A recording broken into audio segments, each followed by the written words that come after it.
سلام،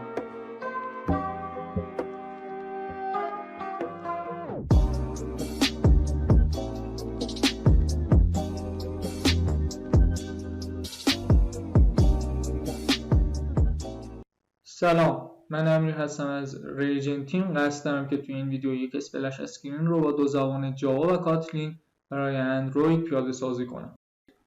خب من میام تو پوش ریسورس هام، ولیوز و کالر. اینجا به 2 تا کالر نیاز دارم. من ولیش کالر پرایمری دارک رو تغییر میدم به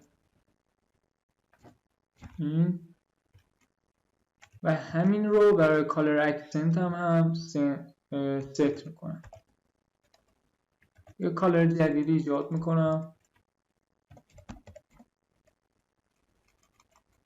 و اسمش رو تغییر میدم به بک گراوند.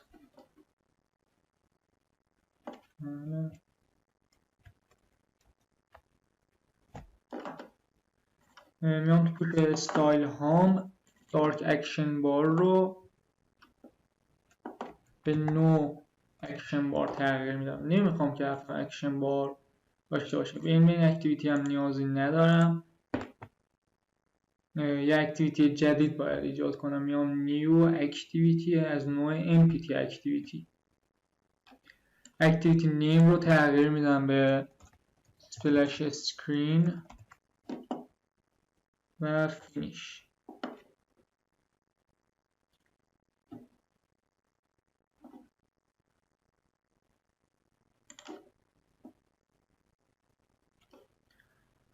خب من به 2 تا دایرکتوری نیاز دارم. نیو دایرکتوری انیمیتور، این برای نگه داشتن فایل انیمیشن هام، و به دایرکتوری دیگه هم نیاز دارم به نام رو برای نگه داشتن فایل موسیقی. میام تو فایل XML هم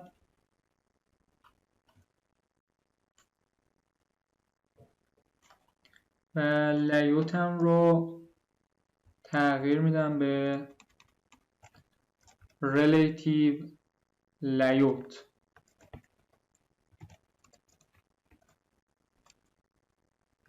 بدون بک‌گراند برای ست میکنم. میخوام که از کالر بک‌گراند بیاد. اینجا من بدون ایمیج ویو نیاز دارم که میخوام 200 dp در 200 dp باشه. میخوام که این عکس هم بیاد و وسط صفحه قرار بگیره. پس میگم که center in parent مساوی true میاد و وسط صفحه قرار میگیره. یه دونه آیدی واسه ست میکنم، image view اسپلش.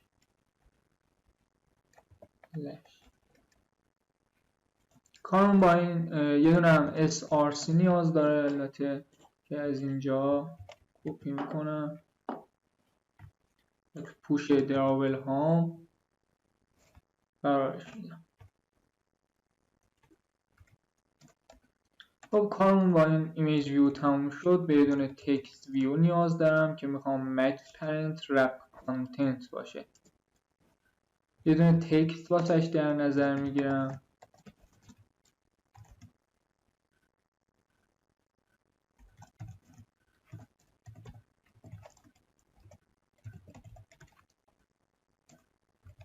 یه دونه تکست سایز به اندازه 21 sb. تکست استایل رو روی بولد قرار میدم و تکست الاینمنت رو روی سنتر قرار میدم. میگم که نوشتم وسط قرار بگیره. و همینطور اول تکست کالرش رو درست کنم. میخوام که از کالر اکسنت بیاد. میخوام که بشه میخوام که این تکستم بیاد و بچسبه به کف. پس میگم align parent bottom مساوی طول. نمیخوام چسبیده باشه. پس یه مارجین باتم به اندازه 60 dp بهش میدم. کارم با این تکست ویو هم تموم شد. یه دونه پروگرس بار نیاز دارم. روی match parent wrap content قرارش میدم. و این هم میگم که align parent bottom رو تو رو قرار بده. بیا بچسب پایین. خب کارمون اینجا تموم شد. من میام اینجا دایرکتوری رو دایرکتوری انیمیتور و انیمیتور ریسورس فایل هم که فایل انیمیتور ایجاد کنم. نیم رو تغییر میدم به موو تاب و اینم تغییرش میدم به آبجکت انیمیتور. اوکی رو میزنم. اینجا پروپرتی نیم نیاز داره که ترنسلیشن وای دیوریشن رو روی 2000 میلی ثانیه قرار میدم. value type رو روی float type. value from از -1000 و value to 0. میام اینجا یه دونه ول موو تاپ ایجاد میکنم از نوع انیمیتور.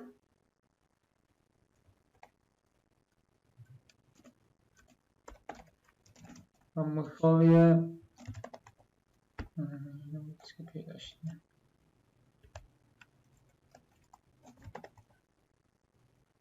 انیمیتور. اینم انیمیتور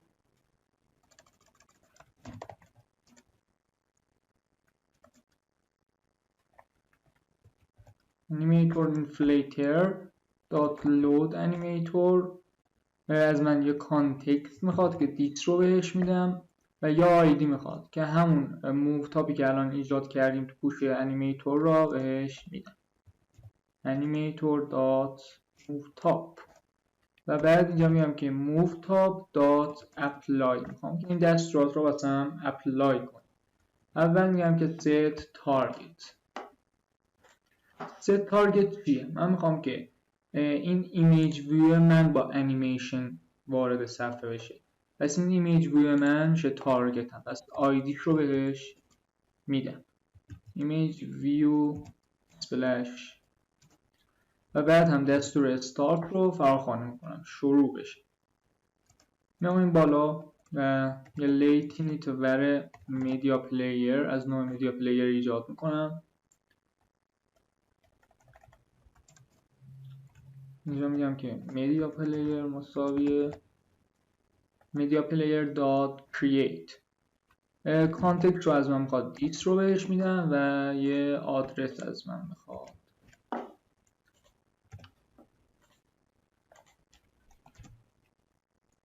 r.raw.file من میگم که میدیا پلیرم رو start کن. اگه الان هنوز که کد اون بخشم ننوشتیم ولی خب وقتی که از این اسپلش اسکرین بره به صفحه بعدی این میدیا پلیر این موسیقی ما بازم پخش میشه و خب این چیز قشنگی نیست. میام اینجا آن استاپ رو فراخوانی میکنم و میگم که هر وقت این اکتیویتی من متوقف شد میدیا پلیر منم متوقفش کن. استاپ. خب به هندلر نیاز دارم. اینجا من 5000 میلی ثانیه رو میدم. این 5000 میلی ثانیه میشه 5 ثانیه. این چیه؟ میگه که 5 ثانیه توی صفحه اسپلش اسکرین من بمون. اینجا من باید دستورات خودم وارد کنم. من میخوام که از اسپلش اسکرینم 5 ثانیه که تمام شد بره به صفحه جت و به اینتنت نیاز دارم. start activity intent دیت رو بهش میدم و میگه که به کدوم اکتیویتی برم. میگم که برو به مین اکتیویتی کلاس داد جاوا و بعد از این دستورات میگم فینیش به پایان برسونش. خب تقریبا همه چی اوکیه. بریم یه اجرا از برنامه بگیریم. خب من عذر میخوام یادم رفت این تگ اینتنت فیلتر رو از مین اکتیویتی بردارم و توی اسپلش اسکرین بذارم. میخوام که برای اولین بار اسپلش اسکرین هم اجرا بشه.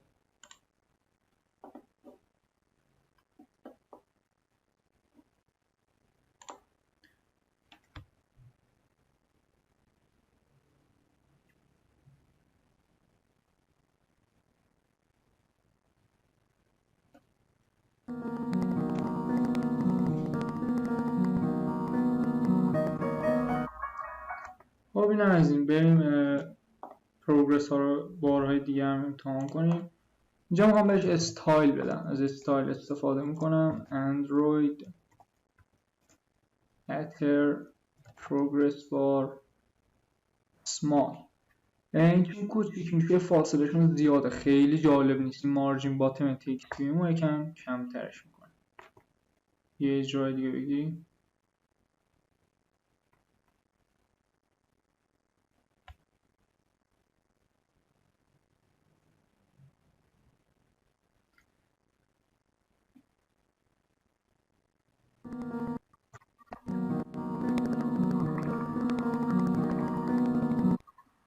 این شکل در اومد. بریم حالت سوم امتحان کنیم. استایل هوریزونتال بهش میدم و تو رو قرار میدم.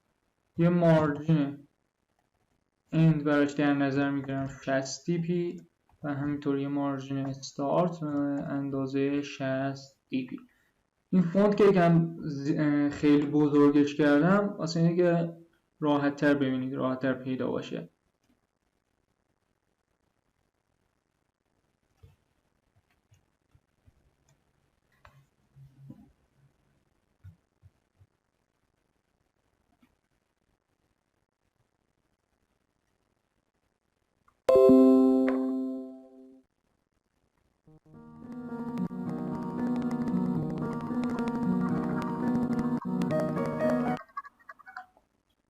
خب اینم حالت سوم پروگرس بار. کد نویسی جاواش اونم همینطوره، یعنی چیز خاصی نداره، اصلا فایل XMLش که همینه، یعنی چیزی تغییر نمیکنه و فقط سینتکس کار تغییر میکنه که اونا سریع انجام میدم. مثلا فایل XMLش اصلا همینجا کپی میکنم و اونور پیست میکنم. ویدیو هم یه لحظه متوقفش میکنم، یه پروژه جدید میسازم و سریع اونو انجام میدم.